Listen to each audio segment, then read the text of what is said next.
बिस्मिल्लाहिर्रहमानिर्रहीम। Welcome student. आज का हमारा टॉपिक है point of intersection of parametric curves. Parametric curves में पॉइंट ऑफ इंटरसेक्शन कैसे निकाला जाता है। और स्टूडेंट एक्सरसाइज 14.5 का क्वेश्चन नंबर 27 है, where does the line x is equal to 2t y is equal to 3 plus 4t intersect the parabola y is equal to x square। तो ये हमारे पास एक लाइन है और प्लेन में ये लाई करती है और इसकी पैरामीट्रिक इक्वेशन हमें गिवन है और हमने इस लाइन की और इस पैराबोला की पॉइंट ऑफ इंटरसेक्शन जो है वो फाइंड करनी है। सो अब इसको सॉल्व करने की टेक्निक अब ये होगी कि यहाँ पे चूँकि ये लाइन पैरामीट्रिक फॉर्म में है x और y और ये पैराबोला जो है ये पैरामीट्रिक फॉर्म में नहीं है। सो यहाँ से हम x और y की वैल्यूज यहाँ पे पुट करेंगे और यहाँ से पॉइंट ऑफ इंटरसेक्शन निकाल लेंगे। So the given line is x is equal to 2t y is equal to 3 plus 4t। So ये पैरामीट्रिक फॉर्म है, parametric form of equation of line and parabola की equation y is equal to x square.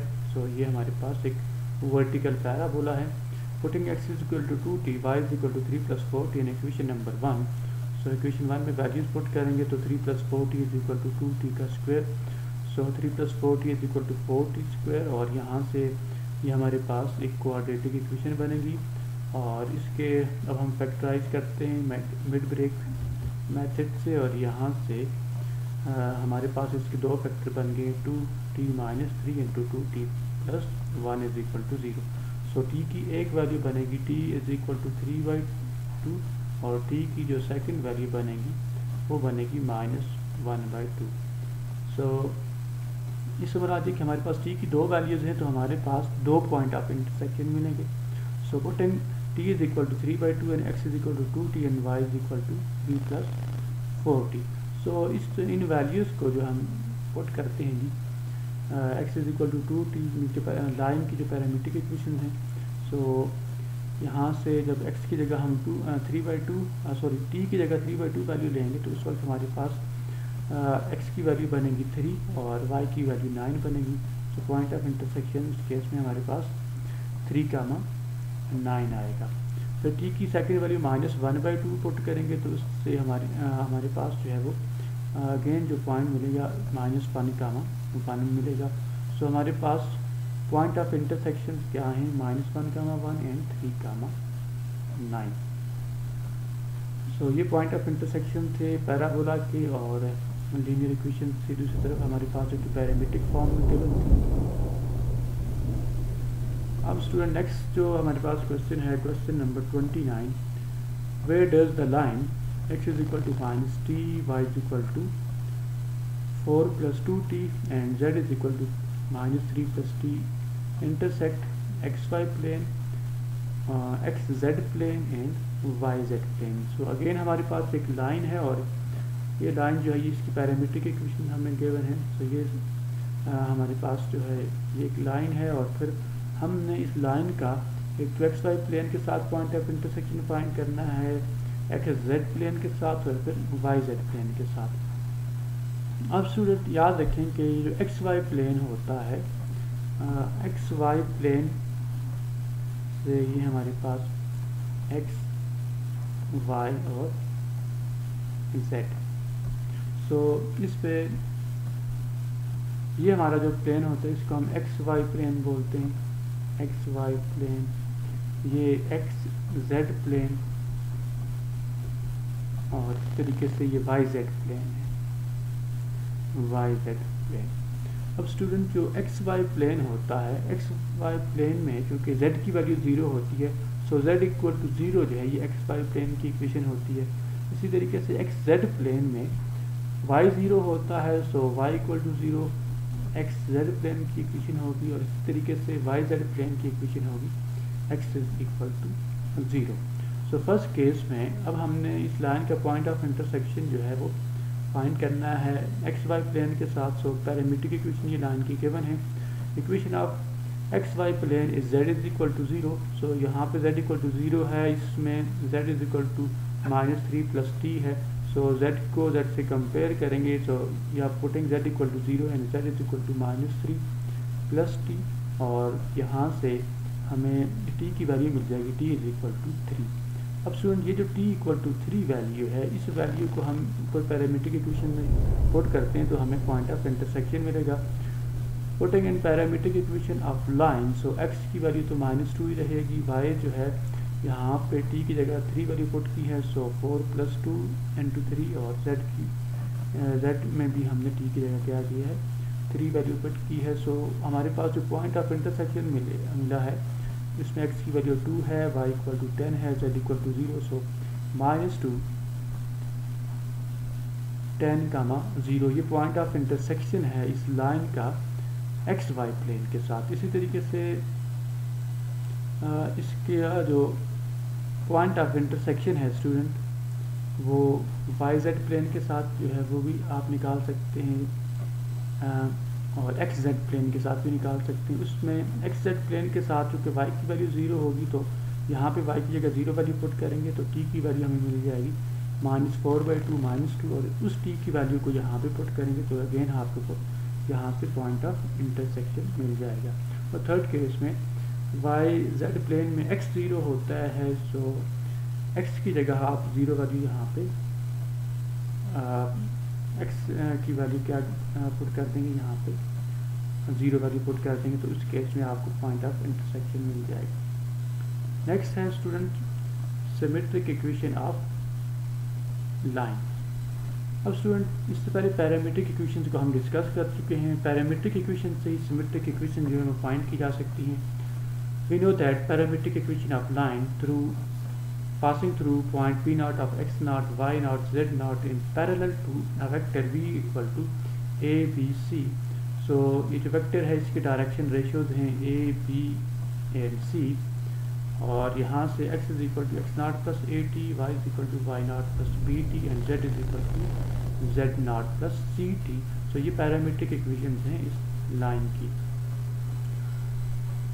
अब student याद रखें कि जो parametric equations हैं इन्हीं से ही सिमेट्रिक इक्वेशंस हम फाइंड कर सकते हैं। तो उसके लिए हम क्या करेंगे, यहाँ से तीनों इक्वेशन से t की वैल्यू फाइंड करेंगे। फर्स्ट इक्वेशन से t की वैल्यू आ जाएगी x minus x not by a, second से y minus y not by b and z, third से z minus z naught by c. क्योंकि ये तीनों t की वैल्यूज़ हैं, सो इन सब को आपस में जब कंपेयर करेंगे तो हमारे पास इक्वेशन बन जाएगी x minus x not by a, y minus y not by b equal to z minus z naught by c. So this is equation of straight line, या symmetric equation of line passing through point x naught, y naught, z naught and having direction or ratios a, b and c. अब student direction ratios और direction cosine ये एक concept है जिसका आपको पता होना चाहिए।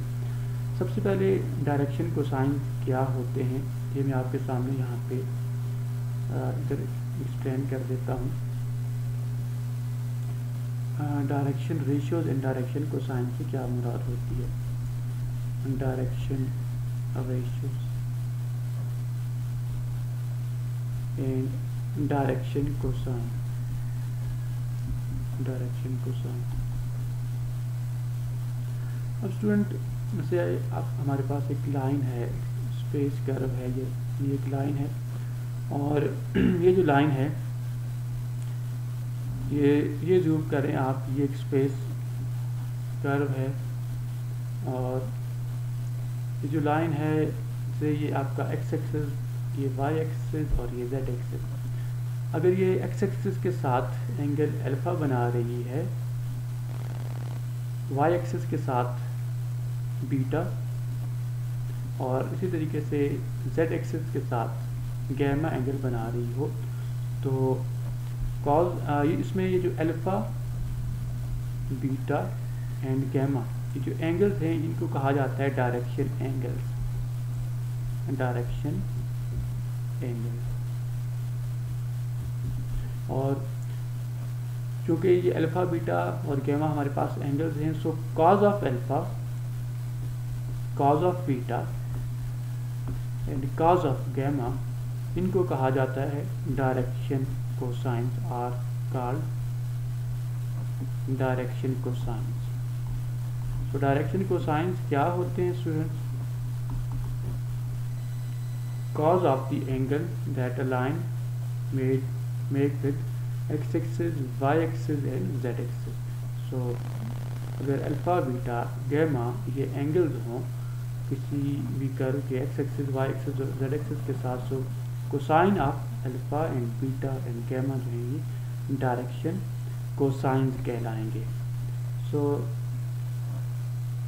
डायरेक्शन कोसाइंस वेक्टर के केस में स्टूडेंट्स डायरेक्शन रेशियोज और डायरेक्शन कोसाइंस क्या होते हैं? Say v is equal to a b c. अगर हमारे पास कोई एक वेक्टर है तो इसमें वेक्टर के केस में ए बी और सी जो हैं इनको डायरेक्शन रेशियोज कहा जाता है, are called direction ratios, direction ratios of this vector. अब डायरेक्शन रेशियोज से डायरेक्शन कोसाइंस हम कैसे निकाल सकते हैं?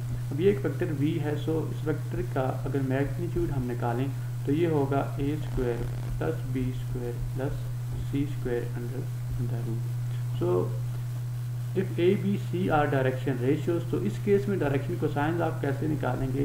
a bye mod of vector v, b bye mod of vector v and c upon mod of vector v, और ये आपके डायरेक्शन कोसाइंस बन जाएंगे। इसको आप ऐसे भी लिख सकते हैं जैसे equal to a by a square plus b square plus c square under the root b upon a square plus b square plus c square under the root और c upon a square plus b square plus c square. So